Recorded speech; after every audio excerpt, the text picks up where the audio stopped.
Jose Mota, I think if we listen for a moment, we can hear roars in Miami already. Can you imagine the scene now that Cuba is back in the semifinals at the World Baseball Classic for the first time since 2006? It wasn't easy. Another nail-biter against Australia, but they prevailed. How? Here's one thing we know about Cuba, okay? They find a way to unite a country, its people, by playing the game and the sport that they love the most and playing it right. And it's been going on for a lot of years. Now, for this ball club and everything that went along with players playing or not playing, big league players participating or not, they've done the right thing, and they kept the humble attitude of just knowing that they're well represented. It's not about who's not here. It's about who's here.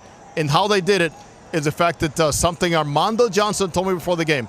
I need to line up my pitchers best I can, but I know who I have at the very end. From Elias to Moinelo to Martinez, it all played perfectly to a very emotional man who deserves every single opportunity to take this team to Miami. And emotions are high surrounding this club because, as you alluded to, the first time that active Major League players are playing for the Cuban national team, and Yoan Moncada and Luis Robert, teammates with the Chicago White Sox. As we talked about during the broadcast, it is a complicated conversation, a layered one, and a polarizing one.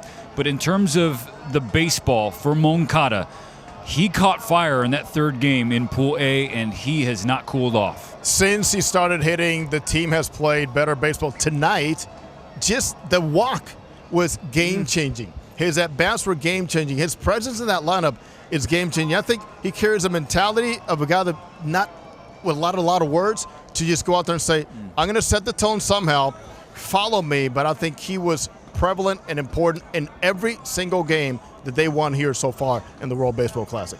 And not a lot of words are needed to describe what we saw from the Aussies in this tournament. Australian baseball celebrated history, getting to the quarterfinals for the first time ever. And look, that's not going to ease the sting or the pain of this loss, as they stayed in the dugout for a long time after the loss to Cuba to kind of reflect on what happened. But certainly a building block for Australian baseball moving forward, and now our attention turns to the next quarterfinal and then the semifinals.